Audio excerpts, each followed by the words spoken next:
જય શ્રી કૃષ્ણ બધાને. આજે અહીંયા આપણે બનાવીશું ગુજરાતી ઇન્સ્ટન્ટ લાઈવ ઢોકળા. જે લાઈવ બનાવવાના છે, ઇન્સ્ટન્ટ બનાવવાના છે. તેને આથા માટે 3-4 કલાક રાખવાની જરૂર નથી, તેમ છતાં એકદમ સોફ્ટ બનશે.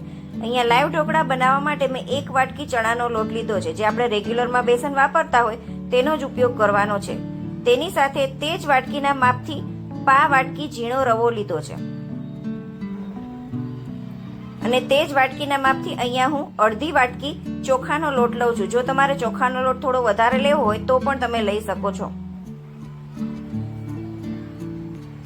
તેની સાથે આદુ, મરચાં અને લસણની પેસ્ટ એડ કરું છું. જો તમે લસણ ન ખાતા હોય તો ખાલી આદુ મરચાં એડ કરવા.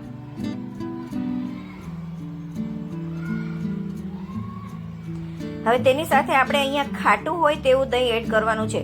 અહીંયા મેં 1/2 વાટકી તે જ વાટકીના માપથી ખાટું દહીં લીધું છે. દહીં ખાટું હશે તો ઢોકળાનો ટેસ્ટ સરસ આવશે. હવે અહીંયા આપણે પાણી એડ કરતા જઈશું અને બેટર બનાવતા જઈશું. જો ખાટું દહીં ન હોય તો તમે ખાટી છાશનો પણ ઉપયોગ કરી શકો છો.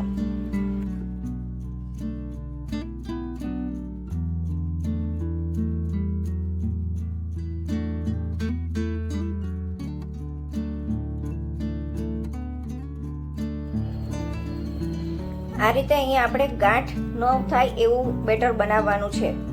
મીડિયમ કન્સિસ્ટન્સીનું બેટર અહીંયા તૈયાર છે. હવે આપણે તેને અડધી કલાક રેસ્ટ માટે મૂકીશું. ત્યાં સુધી આપણે લસણની ચટણી બનાવીશું. તેની માટે મેં એક ખરલમાં 10 થી 12 કળી લસણની લીધી છે. તેમાં હું સ્વાદ પ્રમાણે મીઠું અને થોડું લાલ મરચું ઉમેરું છું. હવે લસણને આપણે ખાંડી અને એક ચટણી બનાવીશું.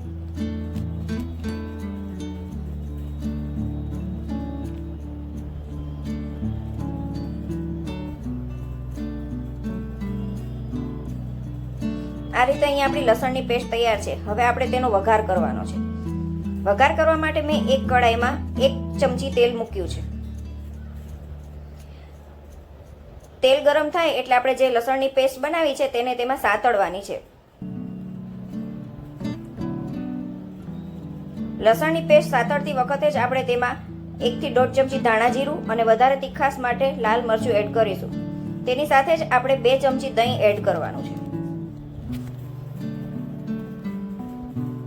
દહીં એડ કર્યું છે તો તેને સતત હલાવતા રહેવું પડશે, જેથી કરીને દહીં ફાટે નહીં. હવે આપણે તેમાં થોડું પાણી એડ કરી થવા દઈશું. જ્યાં સુધી તેલ છૂટું ના પડે ત્યાં સુધી તેને રહેવા દેવું.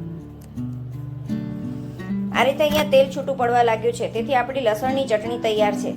આ ચટણી ઢોકળા સાથે ખાવામાં ખૂબ જ સરસ લાગે છે.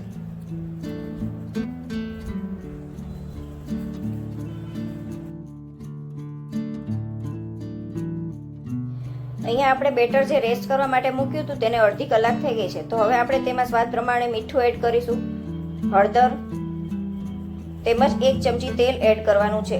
લાઈવ ઢોકળા પીળા કલરના હોય છે, તેથી આપણે તેમાં હળદર એડ કરી છે.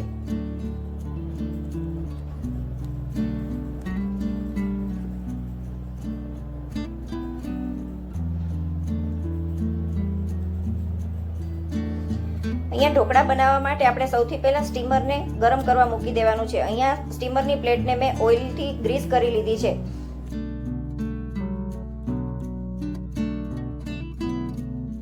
અહીં આપણે એક પ્લેટનું અલગ બેટર લઈને તેમાં ઈનો એડ કરવાનો છે. એક સાથે બધા બેટરમાં ઈનો એડ કરવાનો નથી.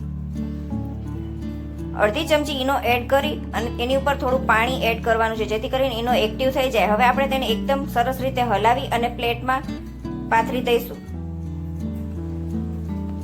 અહીંયા જે સ્ટીમર ગરમ થઈ ગયું છે તેમાં પ્લેટને આપણે તરત જ રાખી દઈશું અને ઉપરથી આપણે મરચું સ્પ્રિંકલ કરવાનું છે. આ ઢોકળાને આપણે 10 મિનિટ સુધી સ્ટીમ થવા દઈશું.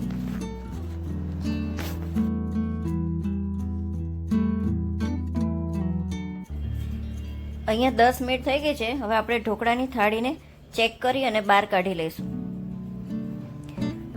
ઢોકળાને બહાર કાઢ્યા ઉપર પછી આપણે ઉપરથી કાચું સિંગ તેલ લગાવવાનું છે. કાચું સિંગ તેલ લગાવવાથી ઢોકળાનો ટેસ્ટ ખૂબ જ સરસ લાગે છે. આ રીતે એક એક થાળીમાં ઈનો નાખવાથી ઢોકળા એકદમ સોફ્ટ બને છે અને આ ઇન્સ્ટન્ટ ઢોકળા ટેસ્ટમાં પણ ખૂબ જ સરસ લાગે છે. જો તમને રેસીપી ગમી હોય તો વિડીયોને લાઇક તેમજ શેર કરજો તેમજ મારી ચેનલને સબસ્ક્રાઇબ કરજો. Thank you.